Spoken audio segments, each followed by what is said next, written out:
Por que Deus enviou tantos profetas ao povo de Israel? Porque antes do juízo sempre há advertências. No estudo de hoje, nós vamos entender o que os alertas divinos revelam sobre justiça e misericórdia. É agora o programa Escola Bíblica.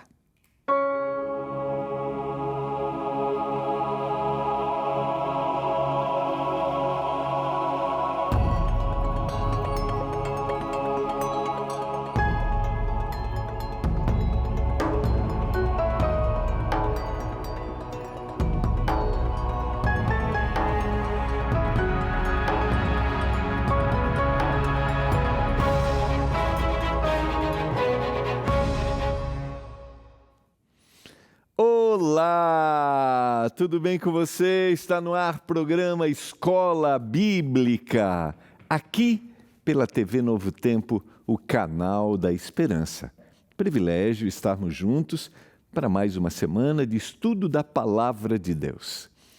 Que bom que estamos juntos estudando esse tema tão desafiador nessas primeiras semanas, uma introdução para você entender o que significa os eventos finais, o tema do juízo e tentar desconstruir aí ideias que a gente tem de que este é um momento que Deus apresenta, né, de temor para a gente, as pessoas ficam assustadas e você vai trabalhar comigo aí ao longo da semana, a gente vai conversar, que você vai perceber que sempre existem advertências. Sempre existem sinais mostrando que o Senhor deseja resgatar-nos. O Senhor nunca fez nada sem primeiro revelar, sem primeiro mostrar. É o juízo ao longo da história. Nós já vimos alguns fatos específicos no Antigo Testamento e agora a gente vai ver a atuação direta dos profetas. Falando em profecia, nós temos 2 livros proféticos, um no Antigo Testamento e um no Novo Testamento, Daniel e Apocalipse, profecias específicas. Mas nós temos outros livros proféticos, profecias que se cumpriram, profecias históricas, mas também que apontam para situações que estão relacionadas ao fim. Nós vamos estudar isso ao longo desta semana. Eu espero que você, diante desse tema, diante desta temporada, eventos finais, encha o coração de esperança com a certeza de que o Senhor é justo, o Senhor é misericordioso e o Senhor deseja salvar. Por isso, nós estamos colocando à sua disposição para você entender mais desse amor divino e compreender os eventos finais, a nossa nova revista Esperança, Eventos Finais.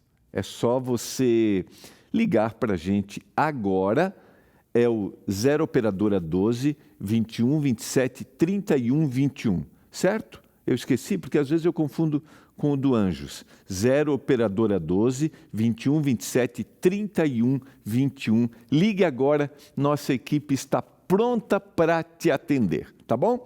Você também pode mandar uma mensagem para o nosso WhatsApp. Agora o WhatsApp é o 12 9 82 44 44 49. Vou voltar para essa câmera aqui, ó. Voltei para essa aqui para mostrar para você, ó. Tá aqui, ó. Tá bom? É o 12 9 82 44 44 49. Podemos colocar o telefone de volta? Porque alguém queira tirar uma fotinho do telefone para depois ligar. Tá aqui, ó. 0 operadora 12 21 27 31 21. Peça agora a nossa nova revista Esperança, Eventos Finais. Qual é o custo? Nenhum, porque já teve um patrocínio dos nossos Anjos da Esperança. Obrigado a você, Anjo da Esperança, envolvido neste nosso projeto durante o mês de março. E graças aos anjos, as revistas estão aqui e serão enviadas sem nenhum custo aí para a sua casa, tá bom?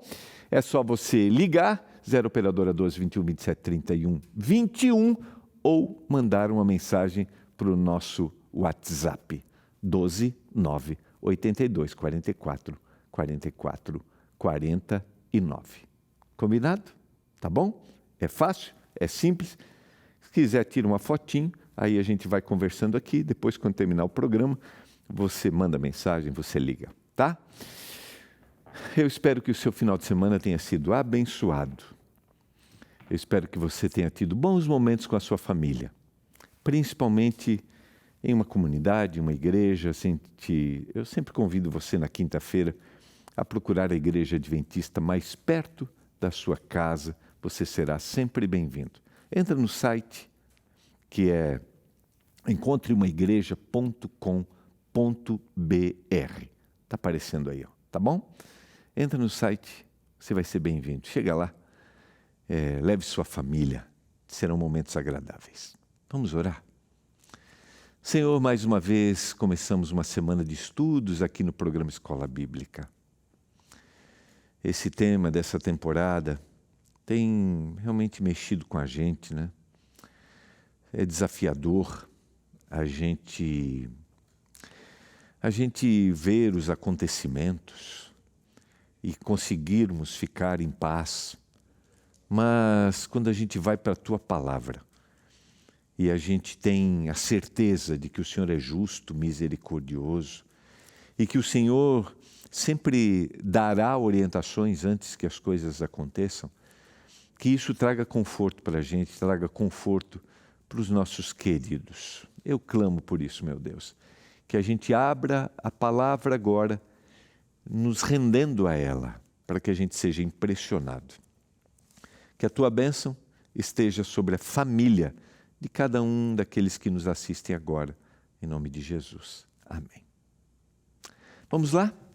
Quero convidar você, eu vou ler alguns textos na tela para introduzir o tema que a gente vai conversar ao longo da semana, como Deus trabalha as advertências e como os juízos ao longo da história, eles têm o objetivo de recriar, dar para o homem uma nova oportunidade. E será assim também nos últimos momentos.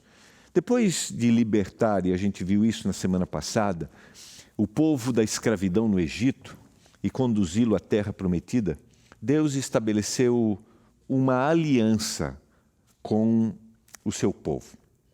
Sempre Deus age dessa maneira. Antes de Deus estabelecer a aliança, o compromisso, Deus oferece sua graça, Deus liberta, Deus orienta, porque esse é o grande objetivo de Deus. E aí a gente passa por esse processo de vida, né? Mas o Senhor oferece sua graça e aí nós assumimos um compromisso com Ele, o Senhor estabelece isso. Com o passar do tempo, o povo começou a se afastar desta aliança, desse compromisso e dos princípios que foram apresentados nessa aliança. Foi nesse contexto que Deus levantou os profetas. Só para a gente recordar historicamente que Deus falava de forma direta a este povo. Deus os conduzia. Mas eles se misturaram com os povos circunvizinhos, né? Começaram a perder sua identidade. E Deus agiu, né? Deus orientou o povo, Deus orienta através dos profetas, mas chega um momento que eles dizem, né? E a gente vai ver isso, que eles não querem mais ser conduzidos diretamente por Deus. Era um ambiente teocrático, Deus agia, Deus falava de forma direta. E aí eles pedem um rei. O profeta Samuel até questiona, né? Senhor, eles estão... E Deus diz para Samuel assim, não é por causa de você, Samuel, mas eles rejeitaram a mim. Então dê um rei para eles. Essa não era a vontade de Deus. E aqui é muito interessante porque mesmo que eles estivessem fazendo uma escolha contrária à vontade de Deus, Deus é tão misericordioso que Deus dá os alertas daquilo que poderia acontecer, e porque eles querem um rei como tinham todas as nações, e Deus poderia abençoar a esses reis, né? Só que o que acontece? Eles se afastam ao ponto de se dividirem como nação. As 12 tribos se dividem. E nesta divisão, a gente tem o reino do norte e o reino do sul. Já falei algumas vezes aqui. A gente tem Israel e Judá. Samaria na capital do norte e Jerusalém na capital do sul. Eles que eram uma só nação. Mas Deus envia, tanto para o reino do norte quanto para o reino do sul, os profetas para alertar os reis que agora eles escolhiam. E lá no início, né, Você tem Saul, depois você tem Davi, depois você tem Salomão. Deus tentando conduzir. E depois da morte de Salomão, quando Roboão assume, que há a divisão. A gente tem Roboão e Jeroboão, norte e sul. Então, diante desse cenário, mesmo assim, mesmo diante desse afastamento, diante da quebra da aliança, dos compromissos, Deus vai buscar, Deus vai alertar, Deus vai levantar esses profetas para dizer que Deus quer salvar. E os profetas tinham a missão de chamar o povo ao arrependimento. Se arrependam, o que vocês estão fazendo não está correto.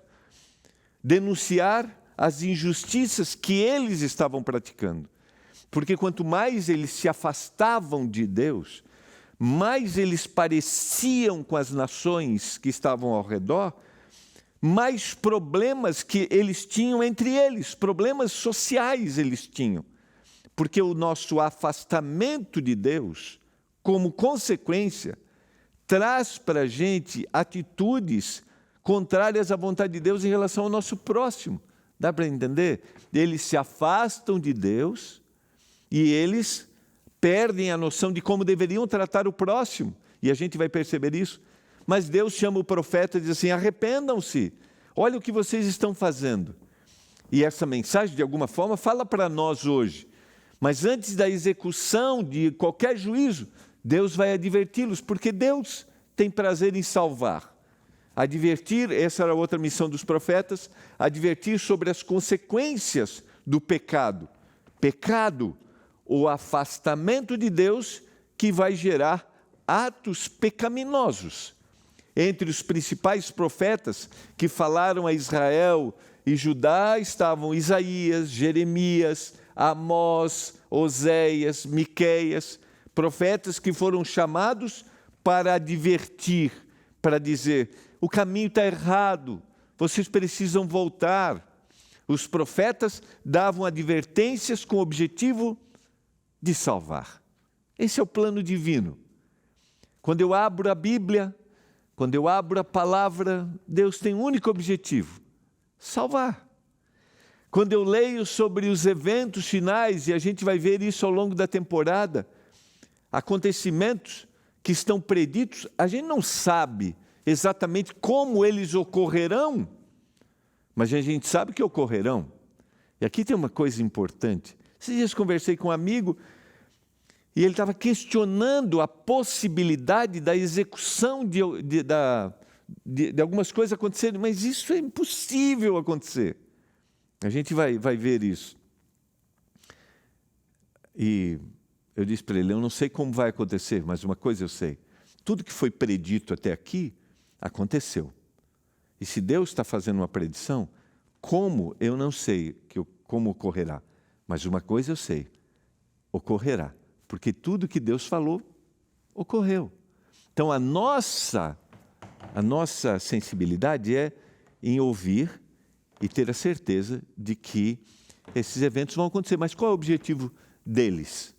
É salvar. Esse era o objetivo dos profetas, da mensagem que os profetas traziam.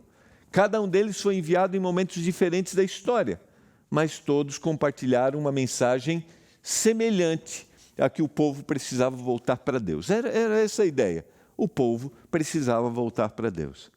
Queridos, nós precisamos voltar para o Senhor. Essa é a grande mensagem. Vamos fundamentar isso no texto que está em 2 Crônicas, o capítulo 36 e o verso 15. Veja a ação de Deus para salvar.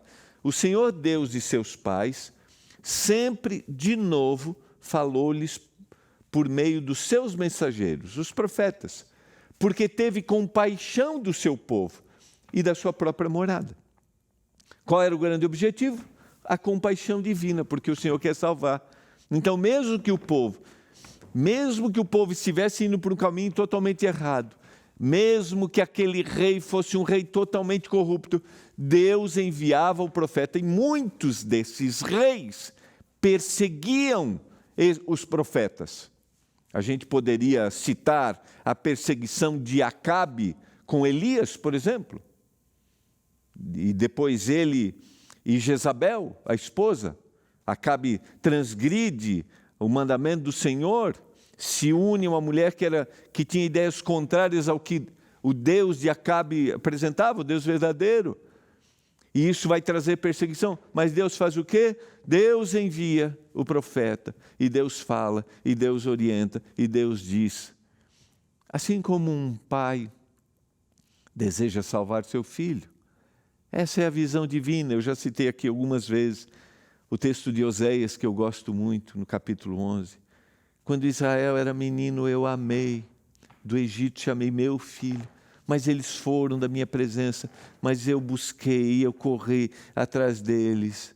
Dei-lhes de comer, inclinei, peguei nos braços com laço de amor. Esse é Deus. Esse é Deus. Um Senhor compassivo e um Senhor misericordioso.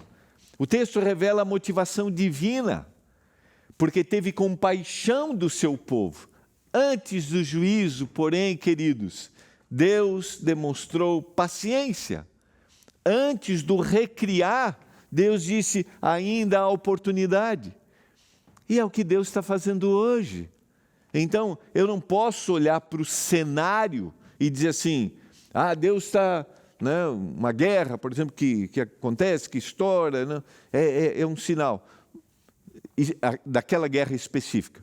Não, porque o texto diz, em Mateus 24 e Lucas 21, que haveriam guerras e rumores de guerras. É da vontade de Deus? Não, mas ele está dando o cenário social. É isso que ele está mostrando. Um cenário insustentável. E eu devo estar atento a isso. Os profetas denunciaram 2 problemas principais que foram gerados por esse afastamento de Deus. Primeiro, era a idolatria. Muitas pessoas passaram a adorar deuses estrangeiros, abandonando o relacionamento com o Senhor. Aí você vai dizer assim, mas eu não sou um idólatra, eu não tenho outro Deus, eu acredito no Deus verdadeiro. Mas nós podemos construir outros ídolos. E eu já falei algumas vezes aqui. Esse dia eu estava conversando com a minha esposa e é interessante, né? A gente fala que Jesus vai voltar. A gente apresenta os sinais. Mas a gente muitas vezes vive e quer uma vida como se ele nunca voltasse. Eu não estou dizendo de sonhos, eu sempre falo isso aqui. Não, estou dizendo de viver, porque Deus não se torna prioridade. Está tudo bem ter sonhos, objetivos, ok. Mas quanto Deus é o principal para mim? O quanto eu me ocupo com Ele, tiro momentos específicos para a minha comunhão, passo o dia em comunhão, conversando com Ele. A gente teve uma temporada sobre a oração agora. Trato as pessoas com respeito e dignidade. Não, eu construo os meus ídolos porque eu quero construir minha vida aqui. E aí, eternidade é só um discurso e se torna uma vida incoerente, entende? Eu faço uma coisa, falo uma coisa, mas faço outra coisa. O segundo problema que foi gerado nesse afastamento, primeiro foi a idolatria. Vou usar outras formas da minha realização. Esse é o ídolo, aquilo que é mais importante, que ocupa o lugar de Deus. O segundo era a injustiça social. Em muitos momentos da história, os profetas denunciaram a exploração dos pobres, a corrupção dos líderes e a falta de compaixão entre o povo, resultado do seu afastamento. Então, exploração, a corrupção dos líderes e a falta de compaixão entre o povo. O profeta Amós, por exemplo, afirmou: vocês oprimem os pobres e tomam deles impostos de trigo, no capítulo 5 e o verso 11. Aqueles que detêm o poder exploram. Aqueles que detêm o poder enriquecem ainda mais. E os profetas vão condenar esta atitude. E isso se dá porque se eu não olho diretamente para Deus e o que Ele quer para a minha vida, a transformação do meu coração, eu não vou ter um olhar correto para o meu próximo. E eu vou explorá-lo, não vou tratá-lo com dignidade, vou dizer que eu sou um privilegiado e ele pode alcançar também. Jesus disse, aqueles que têm menos condições sempre estarão entre vocês, sempre. Essas advertências mostram que a fidelidade a Deus não era apenas uma questão religiosa, mas também uma questão de justiça e de cuidado com o próximo. Religiosidade faz parte da nossa vivência. Religiosidade, ir a uma comunidade, faz parte. Mas o Senhor deseja santidade. Santidade é aquele que recebe as orientações do Senhor e vai ter um olhar correto para o outro. É assim. Se revela na vida. Eu revelo na vida o quanto eu passo meu tempo com Deus. Por isso que eu falei sobre a gente faz discursos da volta de Jesus, mas a gente vive, que Ele não venha. É mais ou menos assim. Fica uma crença, mas não fica uma vida. Esta é a diferença. Olha o que diz 2 Crônicas, capítulo 36, a segunda carta, é o segundo livro, 36, verso 16. Mas eles zombaram dos mensageiros de Deus, desprezaram as palavras dele e debocharam dos seus profetas, até que a ira do Senhor veio sobre o seu povo e não houve mais remédio. Eles desprezaram todo o convite, todo o chamado. Podemos pensar como nós temos reagido hoje. E eu quero lembrá-los, queridos, que a advertência, ela é uma expressão de misericórdia que o Senhor tem. E como nós vamos reagir? Vamos agir como eles, desprezando? O Senhor não estava apenas anunciando juízo, Ele estava tentando despertar o povo para que mudasse de caminho. A advertência era uma expressão da misericórdia divina. Então, queridos, o Senhor queria que eles fizessem outro caminho, uma outra direção. Olhe para o cenário do mundo e perceba que socialmente, politicamente, materialmente, nós caminhamos, por uma situação cada vez mais caótica, incontrolável. Instabilidade pode ser aparentemente o melhor lugar para se viver no mundo, que parece ser o lugar mais seguro. Mas, de repente, esses lugares que são visitados, que são procurados, lugares com excelente infraestrutura se tornam lugares inseguros. Aí eu olho para todo esse cenário, Deus está querendo, isso tem que acontecer. Não, são escolhas humanas. Exatamente o que eles fizeram, escolhas humanas. Mas eu olho para esse cenário e digo assim, Deus, de alguma forma, está dizendo para mim que não é esse lugar, não é esta terra, desta forma que eu quero que você viva. Por isso, pense nos valores da sua vida. Pense o que está sendo importante para você. Pensa quanto tempo você tem passado comigo, quanto você tem conduzido sua família para o caminho de verdade. E não é para atemorizar, é para redefinir o caminho que eu estou levando. Entende? Essa é a grande diferença. Jeremias, no capítulo 25, verso 4, o profeta diz, também, sempre de novo, o Senhor enviou os seus servos, os profetas, mas vocês não escutaram, nem inclinaram os ouvidos para ouvir. O Senhor enviou. Vocês não ouviram. Vocês não se atentaram para as condições. Quando eles diziam, convertam-se agora, cada um de vocês do seu mau caminho e da maldade das suas ações. E vocês habitarão na terra que o Senhor deu a vocês e aos seus pais desde os tempos antigos e para sempre. Convertam-se. Você está indo nessa direção, não é a direção correta. Você tem que mudar a direção, é isso que o Senhor está dizendo. E ele falou Convertam-se agora cada um de vocês do seu mau caminho, da maldade das suas ações. Maldade das ações, fruto do afastamento que eles tiveram do Senhor. Nós podemos agir da mesma maneira.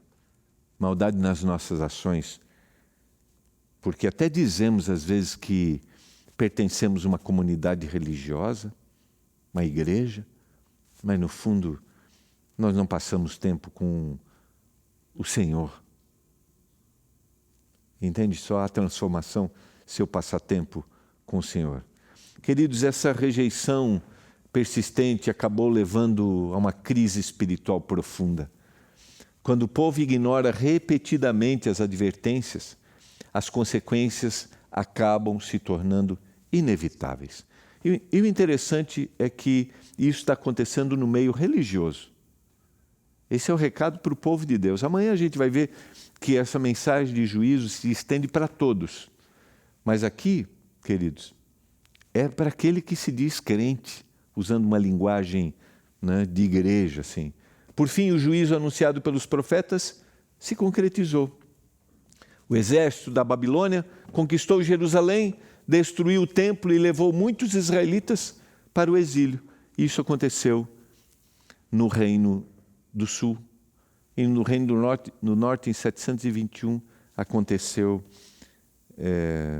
com a invasão dos assírios.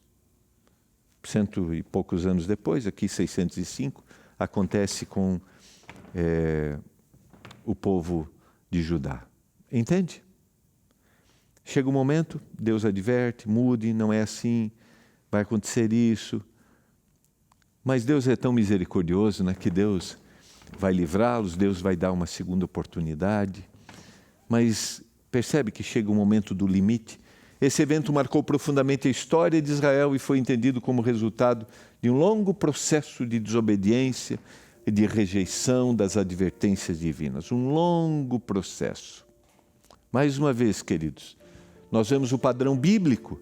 Deus adverte, dá oportunidade à rejeição e a juízo.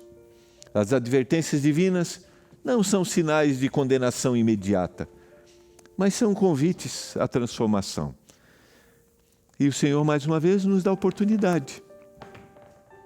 O Senhor nos adverte. O Senhor diz assim: muda o caminho. Você está precisando mudar? Tem alguma coisa que está precisando ser diferente aí? Poderia listar aqui quantas coisas. Hábitos, tratamento com as pessoas, a indiferença, o julgamento, tanta coisa. Esta é uma mensagem para aqueles que estão ligados a questões religiosas, né? Diretamente. Aqueles que se dizem crentes. O Senhor nos adverte. O Senhor deseja nos transformar. O Senhor deseja nos salvar. Senhor, obrigado pela mensagem da Tua palavra. Os eventos estão acontecendo, que a gente esteja ligado, que a gente mude, que a gente se volte para Ti. Que o Senhor transforme nosso coração. Eu clamo por isso, meu Deus. Que essa seja a disposição de cada um dos nossos telespectadores. Eu clamo por isso, em nome do Salvador. Amém. Foi uma alegria estarmos juntos, que a bênção do Senhor esteja sobre você, sobre sua casa, que haja disposição para que o Senhor trabalhe no seu coração e transforme. A gente se vê amanhã.